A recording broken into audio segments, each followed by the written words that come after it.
Wow, a decade really has left its mark on you. Yeah, chuckles. A single woman in her 40s, huh? Quite the spectacle. As we reunited after years, my ex-husband couldn't resist a jab.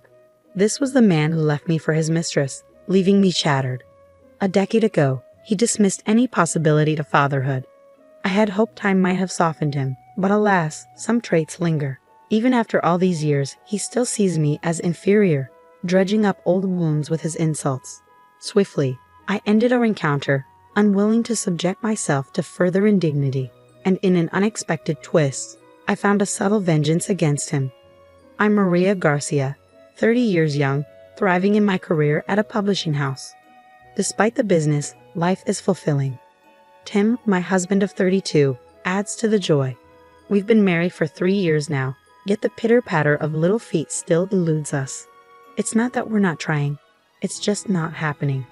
At the onset of our marriage, I was eager to start a family immediately. The idea of motherhood, of nurturing a little one, had always been a dream. But reality hit hard, and despite 3 years passing, there was no sign of a baby. Initially, I brushed it off, thinking it would happen when the time was right. But as time marched on, anxiety crept in. Why wasn't it happening? We weren't using any form of contraception. I'll never forget the moment I realized the implications. What if it's me? What if I'm the one who's unable to conceive? The thought was paralyzing, threatening to strip away my identity as a woman. Unable to confide in my husband, I made the decision to visit a gynecologist. The verdict was crushing. Natural conception was off the table, and a barrage of tests lay ahead. Some had to be timed with my cycle, others after it had passed. As someone unfamiliar with this terrain, the 2 months leading up to the tests were grueling. I approached the appointment with a silent plea in my heart. As I nervously rubbed my cold hands together and entered the examination room, the doctor delivered the verdict. We've conducted a thorough examination, Miss Johnson, and found nothing out of the ordinary. Huh? So there's nothing wrong with me? That's correct. There's no discernible issue. Your body is perfectly capable of conceiving. Then why hasn't it happened? In that moment, a single notion dawned on me. The doctor seemed to share the same inkling, his expression tinged with gravity. Have you considered having your husband tested as well? So you're suggesting the infertility might lie with my husband, not me? That's correct. It's not widely known, but approximately half of infertility cases stem from issues with the male partner. Half? It's common to assume infertility is primarily the woman's issue. But as you can see, that's not always the case. We found no abnormalities in your tests, Miss Johnson. So there's a chance it could be my husband. While the likelihood isn't negligible, ultimately we won't know until we investigate further. I absorbed the doctor's words in silence. I'd always assumed female infertility was more prevalent. As the doctor suggested, I made the decision to have Tim, my husband, undergo testing as well. That evening, as soon as Tim returned from work, I broached the topic. Hey Tim, would you be willing to accompany me to the women's clinic I've been visiting on our next day off? Huh? Why do I need to go? Well, today I received the results from my infertility test and everything came back normal. Huh? So, it's not just that. The doctor explained that in roughly half of infertility cases, the issue lies with the man. So, I began to explain what I'd learned from the doctor when Tim's expression hardened and he released a heavy sigh. Are you implying I'm the reason we can't conceive? I'm not implying anything, but the possibility can't be dismissed. So I think it's important for you to get tested. Don't be ridiculous. Me, infertile? I'm a man. It's impossible for me to be the problem. But the doctor mentioned it could be an issue on the man's end too. Don't put stock in everything some quack doctor spouts. Clearly, the issue lies with you, the woman. You're blaming me for our inability to conceive when it's your problem. Tim's voice escalated as he forcefully hurled a cushion at me. It struck my head, sending a jolt of pain. Ouch. I'm telling you, it's your fault, got it? You're insinuating that I'm the reason for our infertility. I'm not. You're jumping to conclusions. I was simply discussing possibilities, nothing more. There's no basis for that assumption. Don't pin our infertility on me. I'll even report this to my mother, okay? No, please don't. Besides my father-in-law, my mother-in-law harbors doubts about her only son and holds a negative opinion of me. I've always tried to minimize our interactions and avoid upsetting her. Despite my efforts, my husband wasted no time contacting his mother, painting me as the culprit. "Hey mom, Mary's accusing me of being infertile. Normally, if there's a problem, it's the woman's fault, right? You agree, don't you, mom?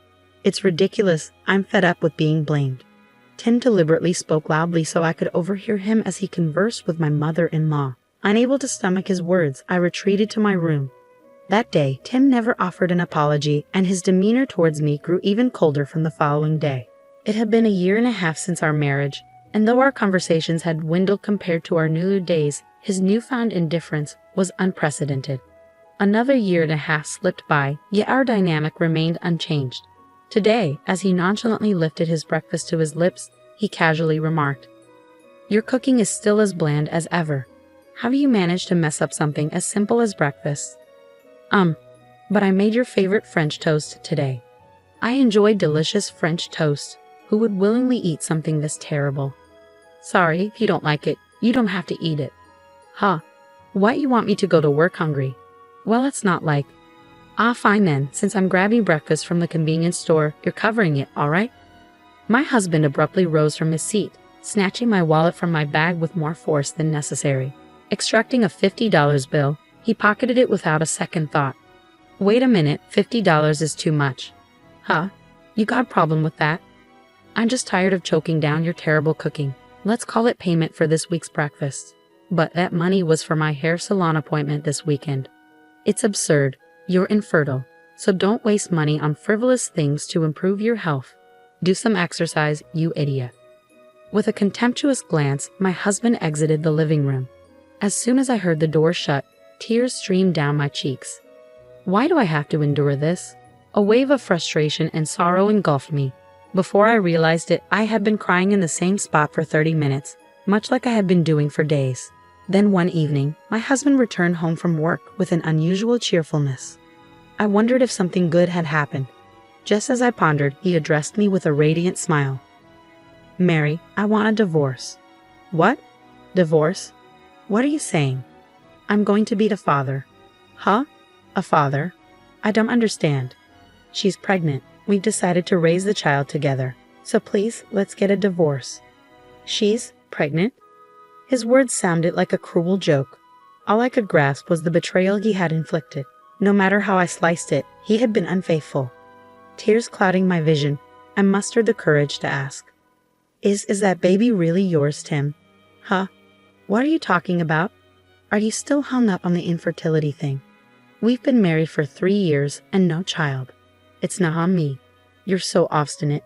You're just envious because you can't conceive, aren't you? Well, tough luck. You're the one who's infertile." With those words, he shoved me aside, demanding that I leave. It stung even more knowing that the apartment was solely in his name. If one of us had to depart, it would inevitably be me. As I reluctantly gathered my belongings, he tossed the pre-prepared divorce papers in my direction. "Infertile woman, get out." "Why are you? The alimony can come later." "I'll leave, even without your prompting, but I never imagined you could be so heartless." "Say what you will. I'm reveling in my newfound happiness. Unlike you, I'm going to be a parent." Laughter. With a mocking laugh, he exhaled. The man standing before me was a stranger, no longer the Tim I once adored. Leaving the apartment, I secured a temporary rental near my workplace. Scouring for a permanent residence, I eventually settled into a new apartment. With only the essentials, clothing and basics, I juggled furnishing my new abode while managing the demands of work. However, the $30,000 alimony from my ex-husband and his mistress provided a financial cushion, easing the transition into my fresh start. Over the next 5 years, I threw myself into work, determined to leave my painful past behind. During this time, a mutual acquaintance at work introduced me to John Thompson. John, 2 years my junior, possessed a warm and generous spirit. Like me, he had weathered a divorce, marred by his ex-wife's infidelity. Neither of us bore children, our circumstances mirroring one another's. This shared bond forged a deep understanding between us, eventually blossoming into romance. After a year of courtship, we joyfully exchanged vows, becoming husband and wife. Now Mary Thompson, I threw myself even deeper into my career. Yet, on weekends, my husband and I relished in outings, embracing our newfound lease on life with occasional trips and adventures. To my astonishment, on my 37th birthday, I discovered I was pregnant. Just 6 months into our marriage, the child we had longed for arrived with unexpected ease. Tears brimming in his eyes, my husband celebrated with heartfelt joy. "Mary, thank you. I'm overjoyed." "I am too. I'm beyond happy. I never imagined I'd become a mother. Despite our age, I'll stand by you every step of the way. Together, we'll tackle whatever comes our way." "Thank you, John. I'm truly grateful to embark on this journey to parenthood with you." True to his word, John stood by me throughout my pregnancy, shouldering all the household responsibilities we once shared and handling all the shopping. 7 months later, our daughter arrived safely, bringing unparalleled joy into our lives. As time flew by, Lisa turned 3, her chatter filling our home with warmth. On a day when John was away, Lisa and I ventured to the park. While she played in the sandbox, a familiar voice caught my attention. "Is that Mary?" "What?" "Tim." "Indeed, it's Mary. It's been quite some time." Standing before me was my ex-husband, Tim, the one who had once abandoned me. His grin widened as he drew closer, scrutinizing my expression. "What brings you here, wearing that despondent look? Waiting for someone to sweep you off your feet. That's absurd. Please just leave me alone." "My, how you've aged over the years. A single woman in her 40s. You seem rather downcast." My ex-husband clapped his hands together and erupted into laughter. His presence felt like a sudden rupture, shattering the newfound happiness I had just begun to embrace. Why did he have to show up now, of all times? It was because of him that I endured so much pain. I couldn't forgive him. Today, I resolved to unleash all the pent-up emotions within me. I rose to my feet, the anger boiling inside me beyond control. "The root cause of all this chaos is you." Just as I was about to unleash my fury, my daughter tugged at my clothes, her expression puzzled. "Mommy, who is this man?" "Ah, Lisa, Mom's friend." "Mom's friend? Hi." As my daughter addressed me as Mom, Tim's eyes widened in shock. He rushed over to me, a bewildered expression on his face.